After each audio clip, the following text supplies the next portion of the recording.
Ok.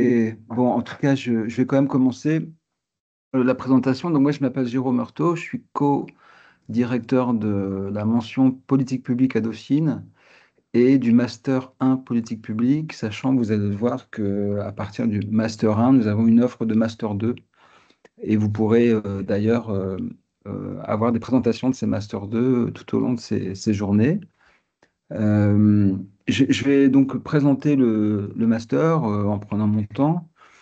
J'ai quelques slides à vous présenter. Et puis ensuite, bien sûr, je répondrai à vos questions, hein, donc n'hésitez surtout pas à m'interroger. Je vous recommande, puisqu'on est en ligne et que c'est pas très, très facile, je vais au bout de ma présentation et ensuite on passe à une séance de questions. Je pense que ce sera plus efficace comme ça. D'accord? Si vous, alors, est-ce que vous m'entendez bien? Est-ce que certains d'entre vous peuvent me dire oui, vous entendez bien? Et est-ce que vous avez bien accès aux slides, à la présentation? Est-ce que vous la voyez tous? Oui. Oui, c'est bon? D'accord. S'il y a un problème technique, surtout, prévenez-moi parce que ça peut arriver. OK? Alors, voici donc la présentation du master politique publique de l'Université Dauphine. Euh, donc, nous sommes deux responsables, puis bien sûr, il y a une assistante, Fiona Fernando, qui s'occupe très très bien de ce master au quotidien.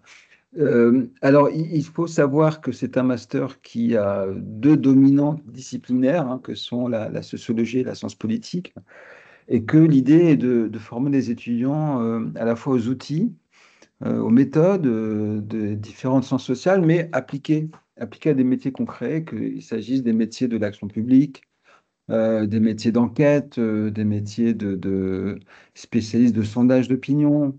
Euh, en termes de politique publique, on pense aux politiques urbaines, mais pas seulement, hein. Ça peut être des politiques de l'éducation, par exemple, des politiques de genre, etc.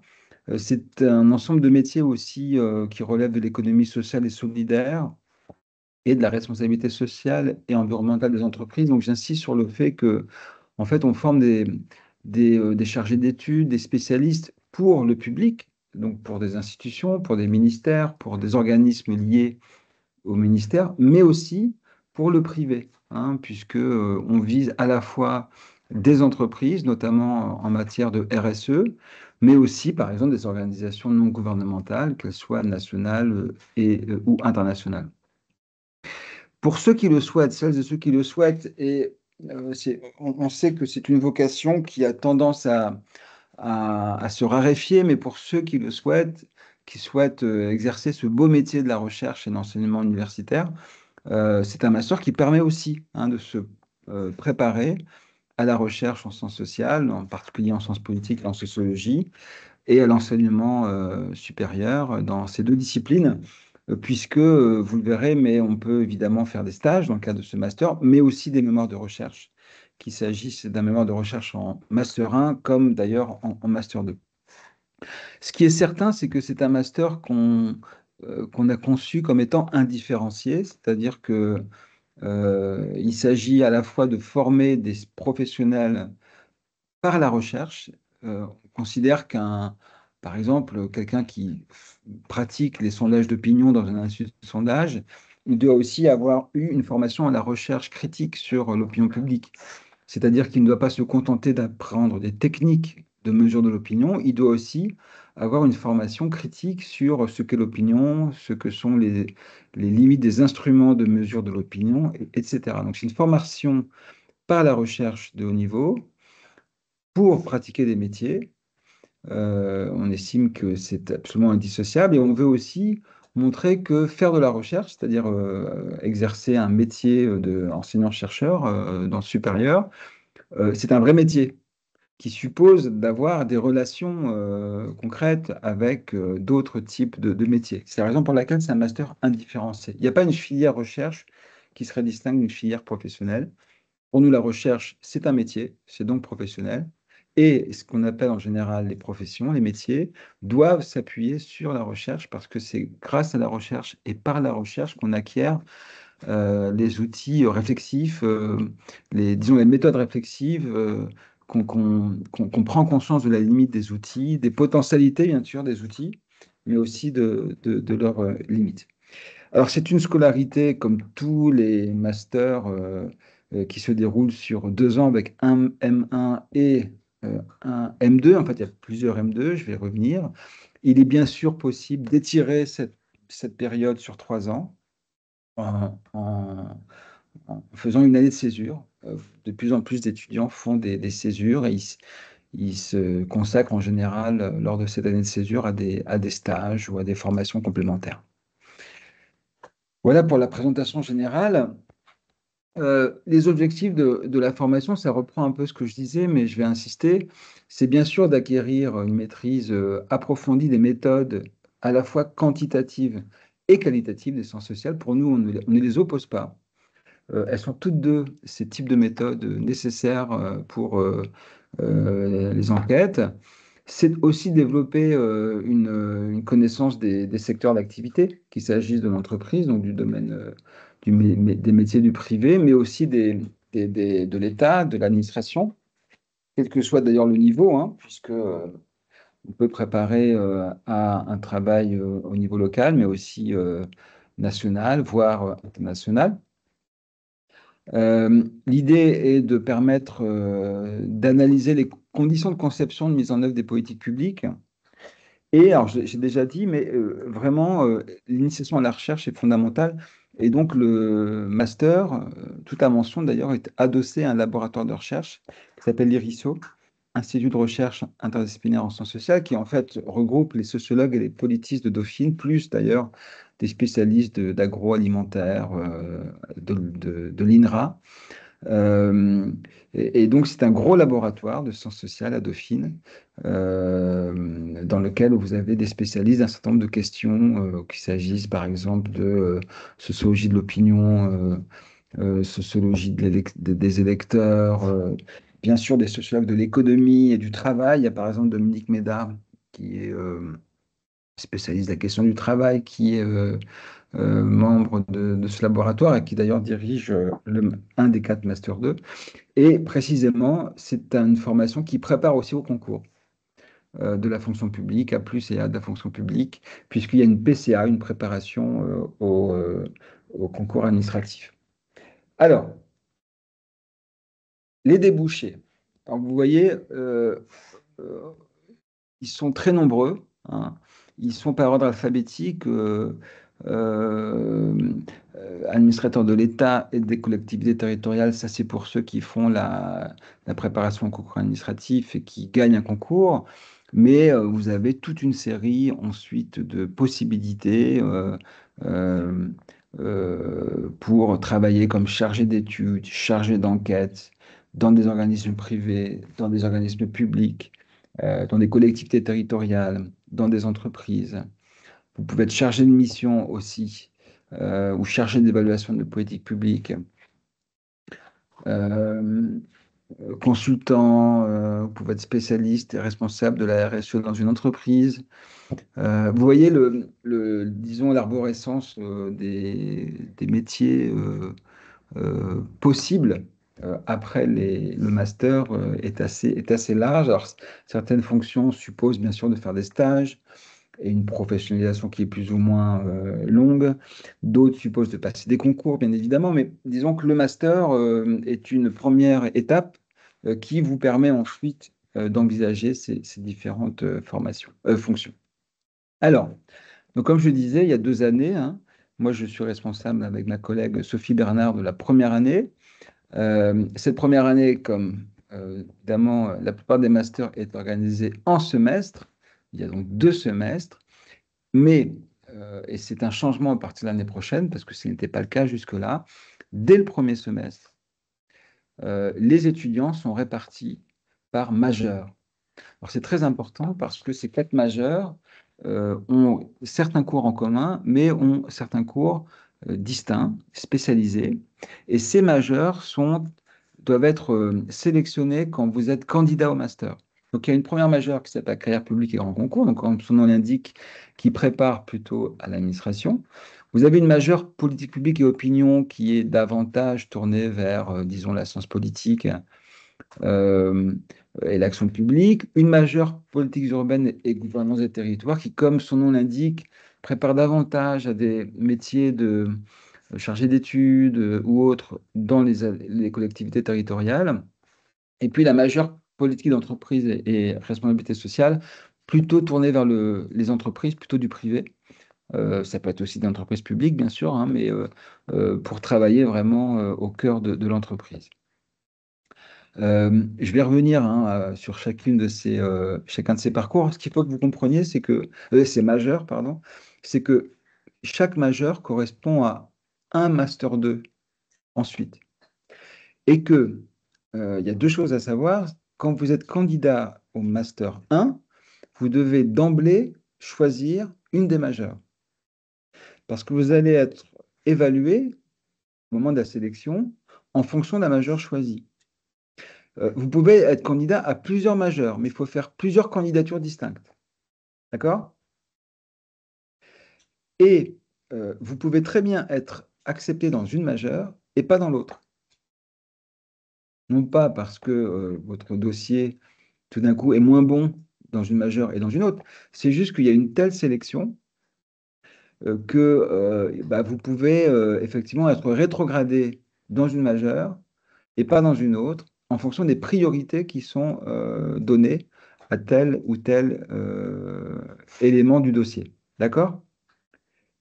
Donc c'est très important à savoir parce que parfois les étudiants ont du mal à comprendre pourquoi ils sont pris dans enfin voilà, pourquoi est-ce qu'ils ne sont pas pris alors que ils avaient l'impression que leur dossier était parfait pour le master. Bah oui, sauf que si par exemple vous n'avez jamais fait de sciences politiques et que vous êtes candidat à la majeure politique publique et opinion, même si votre dossier est excellent, que vous pouvez être pris dans les trois autres majeures, vous pouvez ne pas être pris dans cette majeure-là. Parce que justement, il vous manque dans votre dossier un élément qui va être important au moment de la sélection pour la majeure politique publique et opinion. D'accord? Et la deuxième chose qu'il faut savoir, c'est qu'une fois que vous êtes accepté dans une majeure, vous ne pouvez pas changer en cours de route au nom de l'année du Master 1. Pourquoi? Pas pour une raison d'égalité entre les candidats.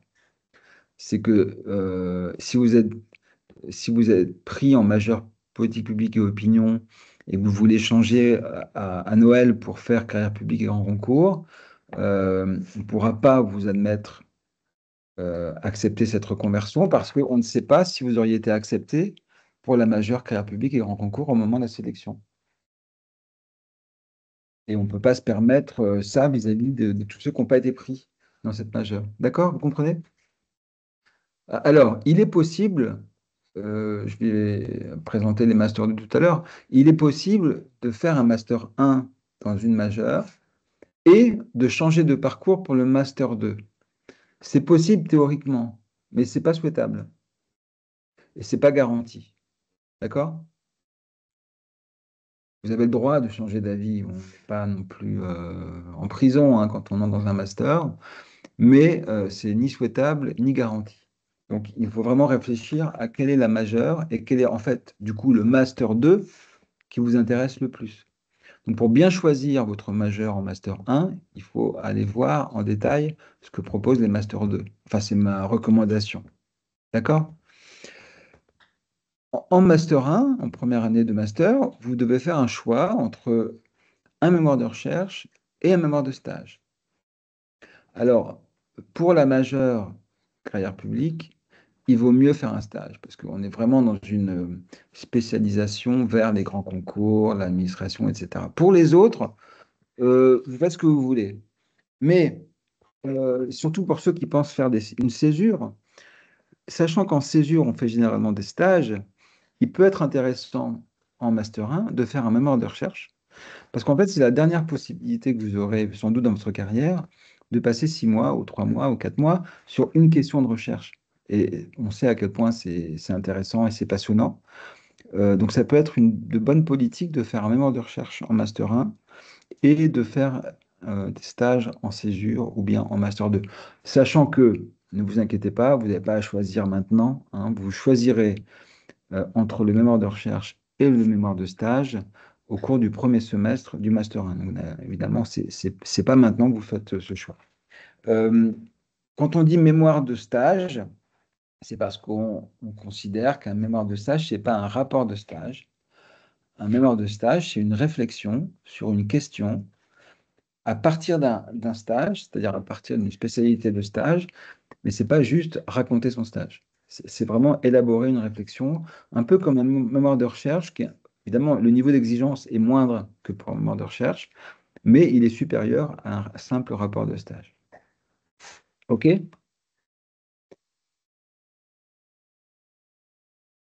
Alors, en première année, vous avez donc quelques cours communs, et en particulier un premier cours commun de sociologie des crises et de la transition écologique, et aussi un cours d'anglais. En fait, ce cours transition écologique, il est tout nouveau à Dauphine, et il participe de la réponse que Dauphine fait à la demande, hein, qui est croissante, à l'injonction presque, à tenir compte des changements écologiques, des changements environnementaux dans les curriculums. Et donc, on a choisi d'ouvrir ce cours, qui est vraiment un cours qui va être commun à l'ensemble des étudiants. Et puis, pour chaque majeur, vous aurez des cours obligatoires et des cours optionnels à choisir dans une liste qui sera distincte en fonction des majeurs. Alors, bien sûr, il y a certains cours qui sont proposés dans plusieurs majeurs. Mais vraiment, ce sont quatre majeurs différents. Et puis, pareil au second semestre, hein, vous aurez à la fois des cours obligatoires et des cours à option. Alors, au semestre 1, donc, comme je disais, donc deux cours communs, sociologie des crises et de la transition écologique, puis anglais. Vous pouvez aussi, parmi les cours optionnels, faire une deuxième langue vivante, l'espagnol ou l'allemand. Et pour le CPGC, voici les cours obligatoires. Donc, vous voyez, c'est des cours très cadrés pour la fonction publique, qui vous donnent des éléments à la fois sur les institutions politiques et administratives, locales, nationales, mais aussi européennes. Euh, pour la majeure politique d'entreprise et responsabilité sociale, vous voyez là aussi, hein, vous avez un cadrage légèrement différent avec de la sociologie du travail, de la sociologie économique.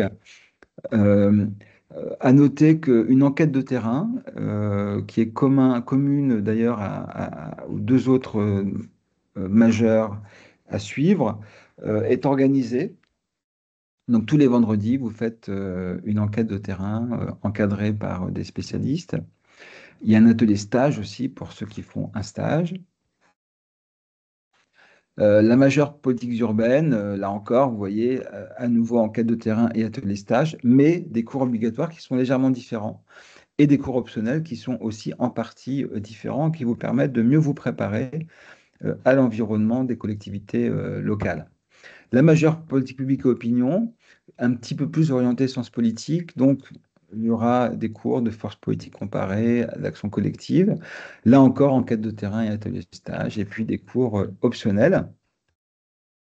Et puis, pour le semestre 2, donc c'est là où il faut faire le choix entre un mémoire de recherche et un mémoire de stage, sachant que vous aurez d'un côté un atelier mémoire pour ceux qui choisissent le mémoire et un atelier de stage pour les mémoires de stage, pour ceux qui font des stages. Et puis là encore, cours obligatoire et cours optionnel par majeur. Vous voyez, je vais un peu vite. Tout est disponible, hein, sur le site de Dauphine. Hein, vous aurez même parfois les détails de chaque cours sur le site. D'accord? Alors, quelles sont les spécificités du master politique publique de Dauphine? Au risque de me répéter, je reviens un petit peu sur l'essentiel. Vous avez vraiment une dimension très très claire pour nous d'indifférenciation, hein, entre d'un côté la pratique enfin, la préparation au métier, hein, la pratique active de l'insertion professionnelle, puisque bien sûr, en dehors du stage, des ateliers stages, on essaie aussi d'organiser des conférences avec des professionnels. D'ailleurs, la majeure CPGC propose un atelier de professionnalisation qui est vraiment consacré à cela, et des enseignements de haut niveau par des praticiens des sciences sociales qui sont spécialistes des méthodes qualitatives, quantitatives, de domaines d'action publique, de manière à vraiment pouvoir infuser les enseignements par la recherche. Et de fait, je l'ai déjà dit, mais je le répète, nous travaillons en étroite coopération avec l'IRISO, dont nous sommes tous membres hein, en tant que responsables et enseignants dans ce master. Nous sommes tous membres de cet institut de recherche, de ce laboratoire qui publie de manière extensive et intensive en sciences sociales. J'ajoute que pour les majeurs politique publique opinion, politique urbaine et politique d'entreprise, il y a une formation aux enquêtes de terrain, hein, ce qui n'est pas le cas pour la majeure grand concours. Le master fait partie du programme gradué sciences sociales de PSL. Alors, PSL, vous connaissez, c'est Paris Sciences Lettres, c'est cette grande université de recherche qui comprend Dauphine, l'ENS et d'autres institutions de haut niveau. Le programme gradué, c'est un programme qui permet de financer des séjours de recherche ou des participations à des écoles d'été ou des participations à des colloques internationaux pour des étudiants de master, mais aussi de thèse, qui font des recherches. Donc c'est très très bien parce que chaque année, on donne plusieurs dizaines de milliers d'euros à des étudiants de Master 1, Master 2 et de thèse qui ont besoin de se déplacer. Alors, plusieurs dizaines de milliers d'euros, tout compris, hein. Évidemment, pas par chaque étudiant. Je crois que c'est plafonné à 2500 euros par étudiant qui en fait la demande pour une mission qui doit être bien sûr justifiée. C'est un diplôme national. Hein, donc les droits d'inscription sont parfaitement modestes et correspondent à des droits nationaux. Donc on ne va pas vous demander 20 000 euros pour suivre ce master. Hein, c'est le droit d'inscription classique. Vous avez la possibilité, pour ceux qui sont passionnés ou qui s'intéressent à la question écologique, d'obtenir pendant l'année un certificat transition écologique qui est présenté sur ce slide, qui est composé d'un ensemble d'enseignements de 54 heures répartis sur 3 modules de 18 heures. Je crois que c'est le week-end, hein, donc c'est tout à fait compatible avec les cours du master, et au terme duquel vous avez un certificat que vous pouvez inclure dans votre CV et qui peut être important, ou en tout cas utile dans le cadre d'un recrutement ou dans le cadre d'une recherche de stage. Ça vous permet vraiment d'obtenir une maîtrise, hein, une maîtrise des questions environnementales appliquées au milieu professionnel. Alors, pour être candidat, sélection sur dossier. Par majeur, je rappelle, hein, vous allez être candidat à une majeure, donc vous pouvez multiplier les candidatures, c'est possible. Je ne vous le recommande pas. Ce qu'on vous recommande, c'est de choisir d'emblée la majeure qui vous correspond le plus. Parce qu'il faut le justifier par une lettre de motivation, etc. Nous accordons une attention particulière aux résultats en sciences sociales. Alors, qu'est-ce qu'on appelle sciences sociales? En particulier chez nous, sciences politiques et sociologie. Alors, vous avez fait de l'histoire, c'est très bien. Vous avez fait de la géographie, c'est très bien, c'est très utile, etc. Bien sûr. Euh, les sciences sociales, c'est une famille hein, beaucoup plus large que la sociologie et les sciences politiques. Mais il est vrai que compte tenu du niveau de sélection, de la très très forte concurrence, euh, nous avons à faire malheureusement souvent des choix difficiles parce qu'on a des très très bons dossiers qui nous arrivent et qu'on ne peut pas retenir, non pas parce qu'ils sont pas du tout adaptés, c'est parce que par rapport à d'autres, ils sont un tout petit peu plus éloignés du cœur de cible. Vous voyez, c'est vraiment des arbitrages très difficiles que nous devons faire chaque année. Nous demandons une lettre de motivation. Nous ne demandons pas de lettre de recommandation. Donc ça vous enlève une épine du pied. N'en faites pas, n'en donnez pas, ne vous prenez pas la peine. Ne prenez pas la peine d'en mettre dans votre dossier parce qu'on ne les lira pas. D'accord? Pour des raisons d'égalité entre tous les étudiants. OK? Les diplômes requis, donc licence de sciences sociales. Alors, il se trouve qu'à Dauphine, on a une licence de sciences sociales qui s'appelle la LIS, LI2S. Euh, alors, une partie des diplômés de la licence de sciences sociales demandent le master. Tous ne le demandent pas le master. Et le master, bien sûr, ne prend pas que les étudiants de Dauphine. Hein, c'est évident. Donc, tous ceux qui ont une licence en sciences sociales et humaines avec une inflexion en sociologie ou en sciences politiques, ou en tout cas qui ont au moins un cours ou deux de ces disciplines, D'autres établissements sont parfaitement, évidemment, concurrentiels et légitimes, hein. Sachant que ceux qui ont une équivalence en, en L3 suite à une classe préparatoire sont aussi admissibles, bien sûr, pour ce master. D'accord? Euh, voilà pour candidater. Donc, c'est comme pour tout le monde. Mon master, je crois que vous allez bien connaître cette application bientôt pour qui ce sera la première fois. Nous aussi. Nous aussi, nous avons appris à la connaître, cette application. C'est pas toujours facile, c'est pas toujours drôle. Tout est dématérialisé. Je ne vous raconte pas. Aussi, nous, pour faire la sélection, c'est beaucoup de travail parce qu'on a plusieurs centaines, je crois que c'est 1800 candidatures. Et elles sont toutes dématérialisées. Il faut cliquer en permanence sur les petites icônes pour découvrir vos CV, vos lettres de motivation. Donc, on s'y est fait, nous aussi. Et on essaie, bien sûr, de faire ce travail avec un maximum d'objectivité. Surtout, respectez bien la procédure. Soyez le plus clair possible sur vos CV. Les lettres de motivation, l'intelligence artificielle, on la repère tout de suite. Donc, c'est pas la peine d'écrire 10 pages magnifiquement écrites avec le mot crucial, tout est de lignes. On sait que c'est pas vous qui l'avez écrit. Ça ne sert absolument à rien. Évitez d'en faire trop. Évitez de délayer, évitez de dire que vous êtes certain que vous allez contribuer à l'amélioration de notre formation et à l'inverse que qu'on va vous rendre heureux en vous accordant cet accès au master. Et voilà, soyez très professionnel, très concret. Simplifiez-vous la vie et simplifiez-nous aussi la lecture, d'accord? N'en faites pas trop et surtout, faites-vous confiance, écrivez avec vos mots parce qu'on le repère tout de suite et on préfère largement un courrier qui n'est peut-être pas parfait, parfait, parfait, mais qui est sincère, plutôt qu'un truc fabriqué de toutes pièces dont on retrouve exactement d'une lettre à l'autre les mêmes expressions. Et ça, pour nous, c'est rédhibitoire. D'accord?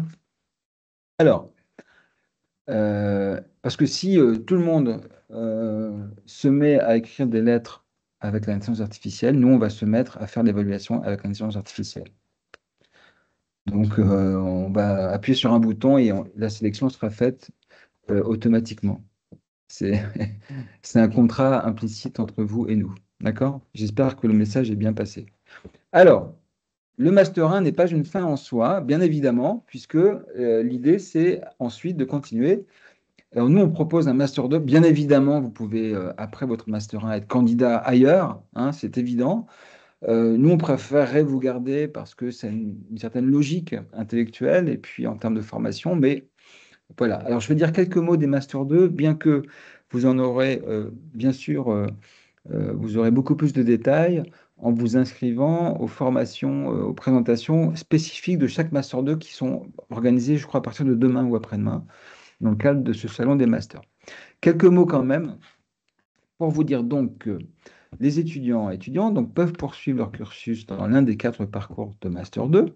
Voilà. Que vous pouvez faire une césure entre le Master 1 et le Master 2. On ne fait pas de césure à Dauphine entre la licence et le Master 1. On l'a fait qu'entre Master 1 et Master 2. Et voici les détails de chacun des masters. Donc, le master carrière publique et grand concours. Il faut savoir qu'il est adossé à une PCA, une préparation au concours administratif. C'est-à-dire que vous pouvez vous inscrire à la PCA et vous pouvez en plus vous inscrire au M2 carrière publique et grand concours. Ce qui vous permet d'avoir 2 diplômes, en fait, à la fin de l'année. Enfin, un diplôme et je crois que c'est un certificat de préparation au concours administratif. D'accord? Donc voilà en gros ce que prépare ce Master 2. C'est pour former des hauts fonctionnaires, donc vous préparez au grand concours. Vous aurez des savoirs fondamentaux par catégorie A plus et A pour les concours de catégorie A plus et A dans la fonction publique d'État, mais aussi territoriale et aussi hospitalière. Comme je le disais, ce Master 2 est dans la continuité du Master 1, de la majeure du même nom du Master 1. Même chose, je vais vous répondre, Abdou, dans 2 minutes, hein. J'ai plus que deux choses à vous dire et ensuite je vous donne la parole.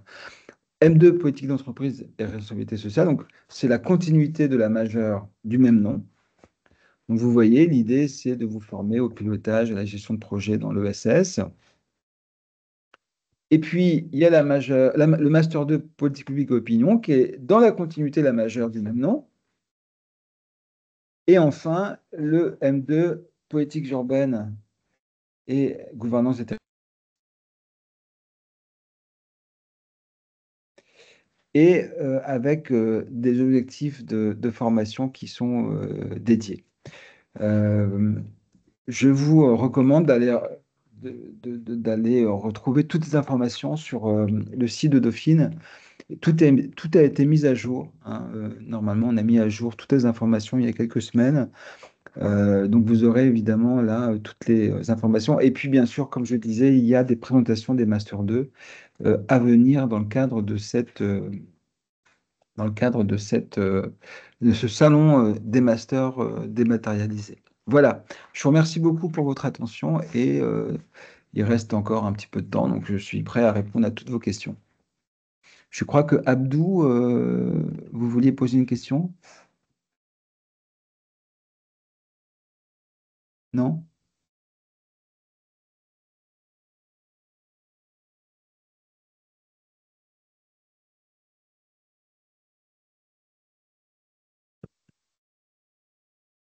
Bonjour, vous me recevez? Oui, allez-y. Alors, qui est-ce qui parle? C'est Abdou. Ah, bonjour. Ok. Je vous écoute. En fait, moi, je suis intéressé par le master aide à la décision et affaires internationales. Oui, alors c'est pas du tout ici. Ah, ok. Ok. Je Oh suis oui, ça, c'est désolé. la politique publique. Excusez-moi.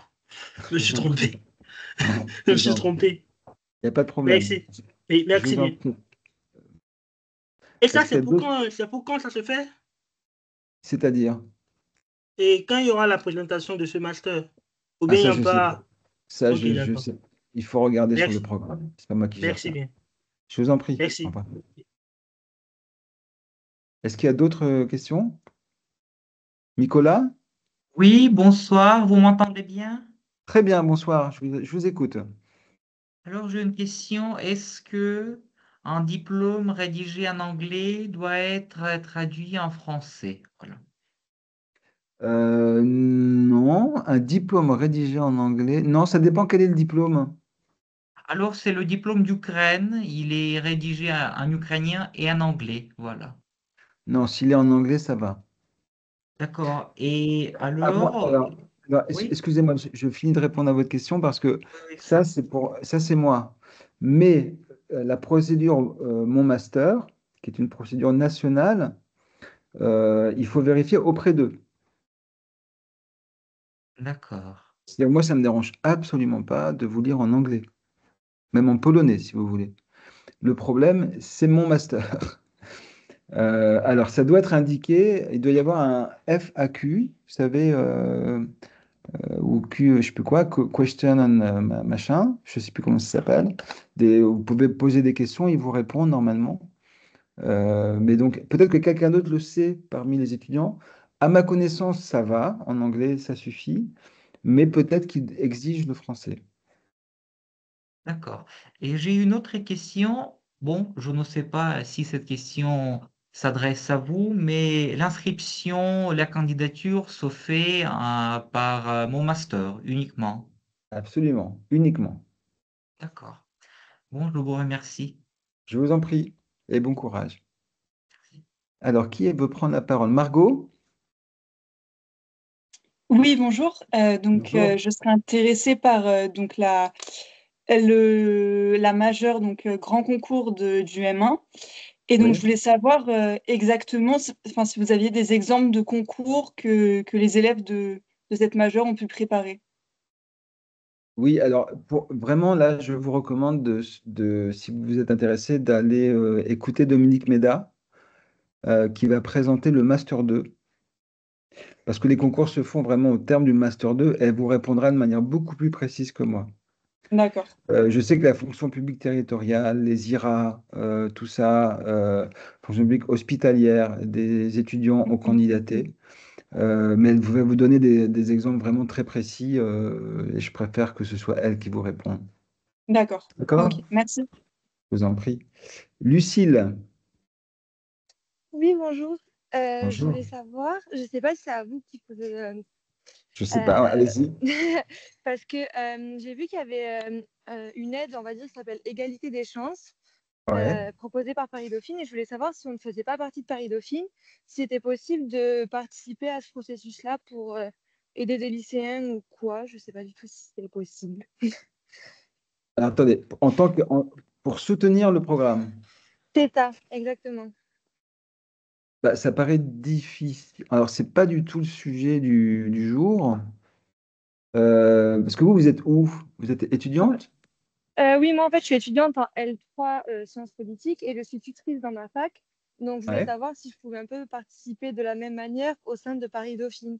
Donc, j'ai vu ce programme-là, mais c'est vrai que ça me paraissait assez compliqué de pouvoir y participer si je ne fais pas partie de Bah, ça, l'établissement pa- depuis la bah, L1. c'est bah, c'est ça. Je pense qu'il vaudrait mieux que vous engagiez dans votre établissement sur ces questions. Après, vous pouvez envoyer un message au responsable du programme à Dauphine pour voir s'il n'y a pas du bénévolat possible. Mais ça n'a rien à voir en fait avec le schmilblick là. Oui, mais parce que vu que j'intégrerai peut-être un Ah, master, j'avais vu que c'était possible en tant que ah bah oui, première mais année d'étudiant en master d'intégrer. ah bah oui, mais ça, il faut d'abord être intégré au master. Oui, oui, bien sûr, mais c'était Ah bah bien pour sûr. savoir si c'était possible de faire ça. Ah bah oui, non, non, mais une fois que vous êtes à D'accord. Dauphine, vous êtes à Dauphine. On ne fait pas de discrimination entre ceux qui sont là depuis 1 an ou 2 mois et ceux qui sont là depuis 4 ans. Très Oui, bien, là, je pense qu'il y merci. aura pas de, là, je pense qu'il y aura pas de problème. Merci. Voilà, je vous en prie. Alors, je crois que Daphné, vous vouliez prendre la parole?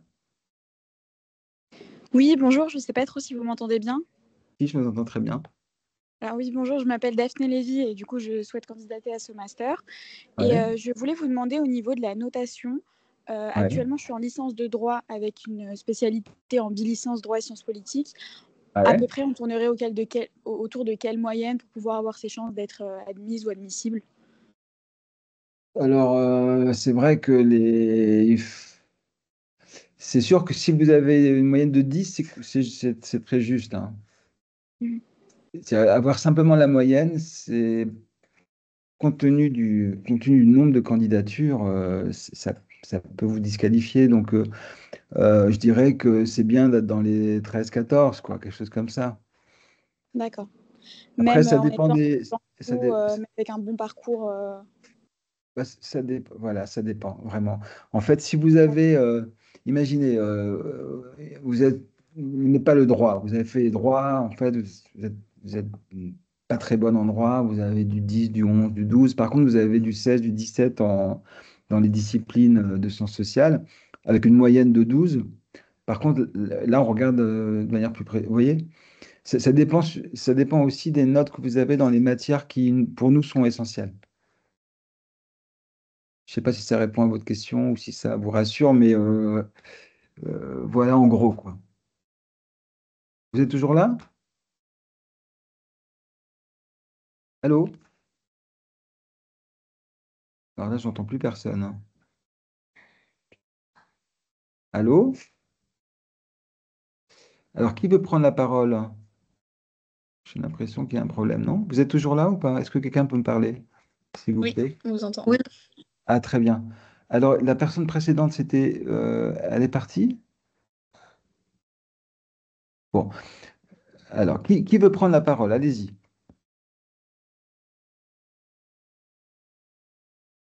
J'ai Malo, j'ai Cornudet, Héloïse. Allez-y. Quelqu'un prend la parole, s'il vous plaît. Oui, bonjour. Bonjour. C'est Malo, c'est Euh, ça? c'est ça, tout à fait. Je vous Alors moi, je écoute. suis actuellement étudiant à Dauphine, mais en Ouais. MGO. En quoi? En MGO, en gestion. D'accord. et j'avais entendu parler d'étudiants qui étaient passés de MGO au Master 1 en politique publique. Et sur le site, Ouais. c'est aussi précisé que la gestion est une licence possible.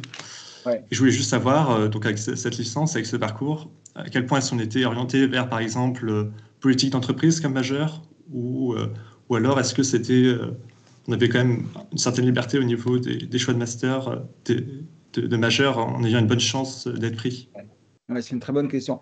Bah, écoutez, justement, compte tenu de vos spécialités actuelles, il est, je dirais pas sûr, mais c'est vrai que votre profil, enfin, que votre profil, le fait d'avoir fait gestion, va plutôt va être plus habilitante pour la majeure politique d'entreprise ou politique urbaine et gouvernance des territoires, par exemple, que politique publique et opinion.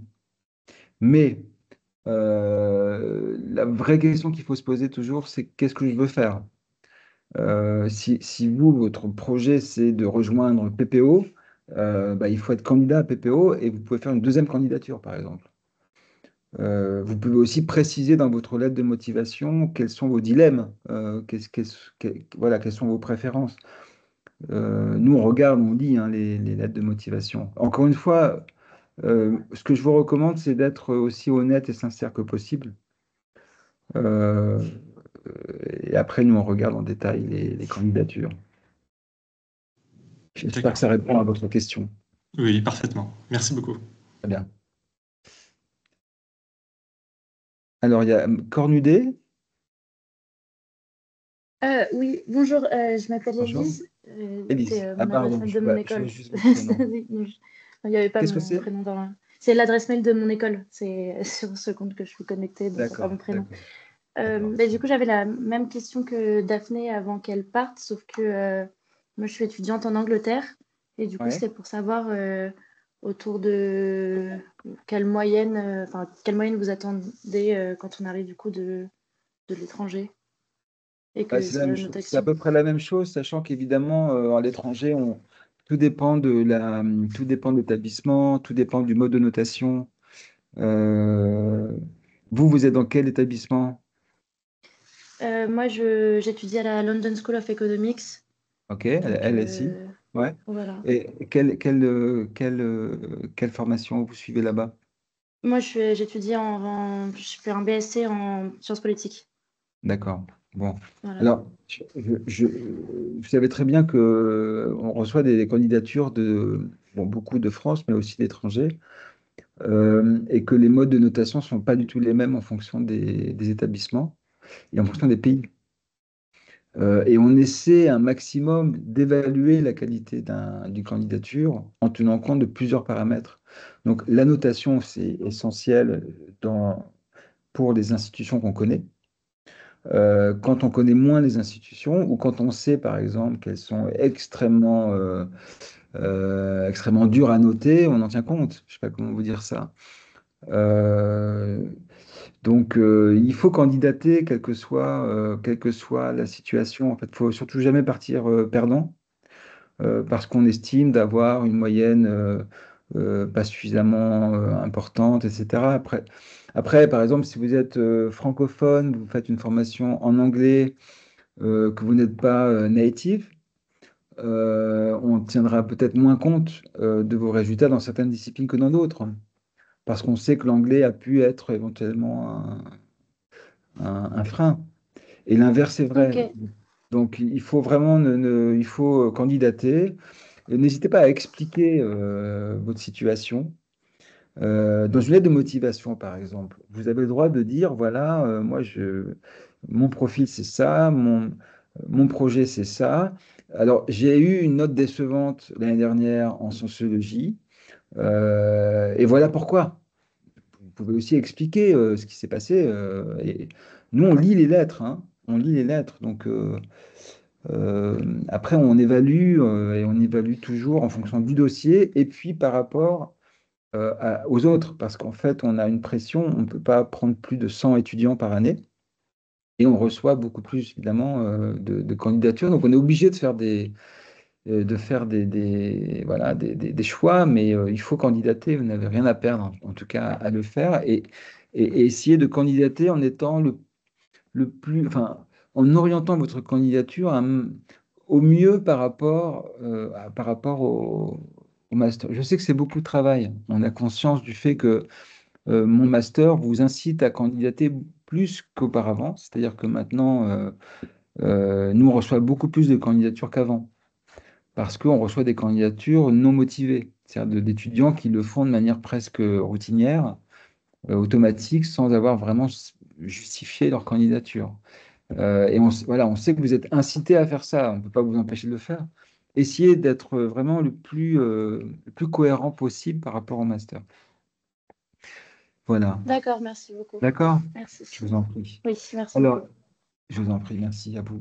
Est-ce qu'il y a d'autres, je crois, Malo a déjà parlé, Héloïse aussi, je crois. C'était vous? Ah non, c'était vous, Héloïse? Non, pardon, excusez-moi. Non, Vu que j'ai pas c'était. puisque je ne vous vois, je vois que des noms, donc je m'y perds. Alors, je vous écoute. Moi, j'avais une question du coup. Est-ce que vous regardez tous les semestres, c'est-à-dire depuis la L1, ou est-ce que vous regardez seulement le premier semestre de L3? En fait, à partir de quand est-ce que vous regardez nos dossiers? Jusqu'à la grande gestion, la grande section maternelle.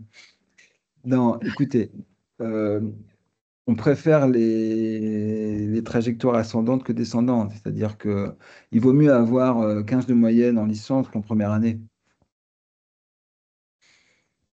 Vous voyez?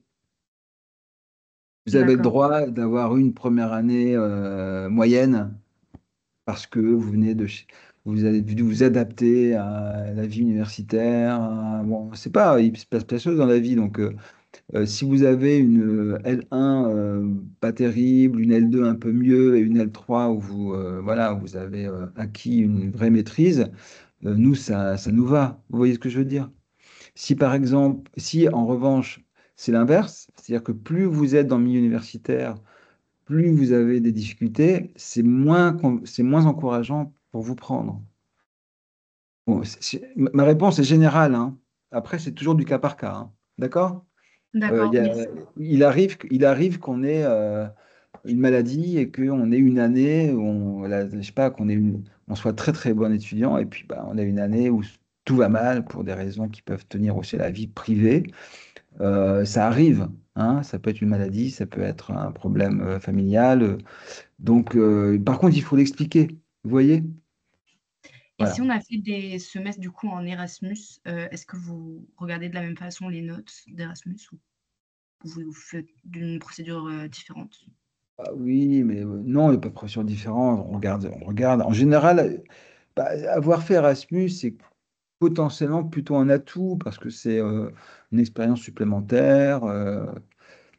Si les cours en Erasmus ne sont pas complètement bidons, et en général, ils ne le sont pas. Donc oui, on les regarde, bien sûr. Pourquoi? Il y a une question derrière la question? Ah non, non, c'était juste pour Non? savoir. Oui, parce qu'en fait, moi, je suis à Dauphine, mais sur le campus de Madrid.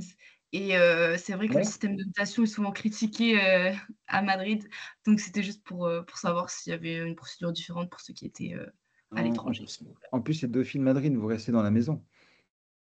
Oui, Donc, ce qui est, ouais, donc ça ne change pas énormément. Même pour des vrais, entre guillemets, un vrai Erasmus, c'est-à-dire que vous allez dans une autre université, ben, on regarde les matières que vous avez suivies. Et puis souvent, les validations ne sont pas tout à fait les mêmes. De toute façon, souvent, on sait juste que vous avez eu tant de crédits, c'est tout. Il n'y a pas forcément des notes parce que ça varie d'un pays à l'autre. Donc, bon, voilà, on tient compte de ça sans plus, quoi. d'accord, merci. Je vous en prie. Est-ce qu'il y a d'autres questions? Oui, moi j'ai une question. Alors, c'est qui? C'est Mulongo Laetitia. Je sais pas si on me voit. Ah oui, Non? Laetitia, allez-y, on vous écoute. Bah, par contre, je ne vous vois pas Euh, du tout. Ah ouais, parce qu'en fait j'ai fermé ma caméra. En fait, je Ah, voulais savoir, c'est bien ce que je pense. Oui, allez-y. avec une licence de sociologie, est-ce que c'est possible Ouais. de postuler au master politique publique à Dauphine?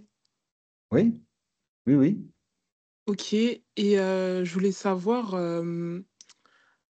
Est-ce que le fait de passer de passer le TOEIC ou d'autres tests, ça valorise la candidature? Bah, faudrait pas le faire pour ça. OK. Faudrait pas le faire pour ça.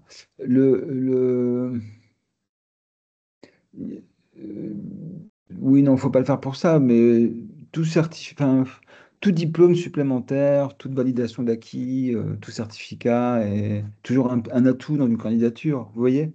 Mmh. C'est pas le cœur de la candidature. Ce qui nous importe, c'est avoir suivi certains types de cours. Alors, ils sont tous différents, vos cours, mais voilà, avoir fait de la sociologie, un peu de sciences politiques, voire d'autres sciences sociales, avoir eu des notes quand même, des bonnes notes dans ces matières-là en particulier, euh, avoir une lettre de motivation qui montre que bah, c'est un master qui vous parle, Mmh. avoir un bon niveau général. Bon, voilà, si en plus vous faites du violon, bah, c'est très bien, on est content pour vous. Si vous parlez de l'albanais, c'est pareil, c'est bien, c'est super, ça met de la diversité, mais c'est pas le cœur de, vous voyez ce que je veux dire, c'est pas là-dessus qu'on va vous choisir, quoi. OK. Alors, les cours, c'est vrai que le Master 1, parce que là, pour l'instant, je l'ai mis en valeur, j'ai tressé des lauriers à ce Master, mais bon, il n'est pas ultra internationalisé. Il faut OK. le reconnaître, c'est pas le Master international de Dauphine. C'est vrai que les étudiants, moi-même, je suis justement spécialiste de politique internationale, enfin, je travaille plutôt sur l'étranger. Moi-même, les étudiants que j'ai, en Master 2 en particulier, je les trouve pas très, très orientés vers l'international.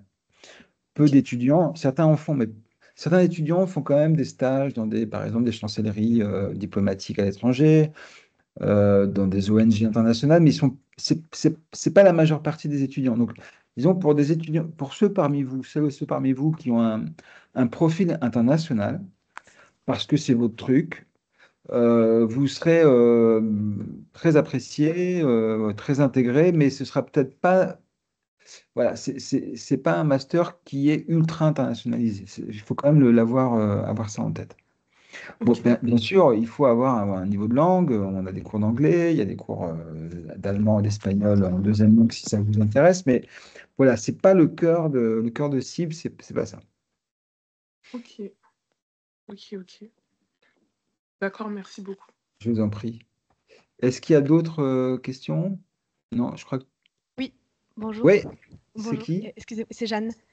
Jeanne. Ouais, je peux pas parler trop fort parce que je suis à la BU, mais donc moi D'accord, je suis en L3 sciences sociales, sciences politiques à Dauphine. ouais. Et je souhaiterais candidater au master PUGT, enfin majeur PUGT. Ouais. Et du coup, j'aurais souhaité savoir ce que vous entendez par projet. Est-ce que ça doit être un projet professionnel clair qu'on vous présente dans la lettre de motivation ou ça peut être des pistes qu'on envisage au niveau. Non, bien sûr que ça peut être des pistes. On ne vous demande pas d'être absolument certain, d'autant plus que vous pouvez très bien, au cours de vos études qui sont encore longues, hein, il y a encore 2 ans, affiner votre projet. Donc, non, disons qu'il faut qu'on comprenne que vous avez un intérêt vraiment pour ce domaine d'activité. On ne vous demande pas d'être certain ou certaine du métier concret que vous voulez faire.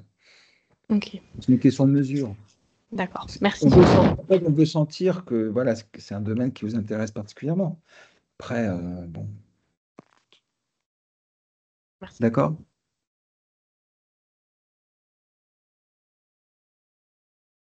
Est-ce qu'il y a d'autres questions?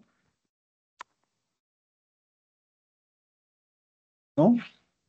Bon, bah écoutez, s'il n'y en a plus, je vous remercie beaucoup de votre attention.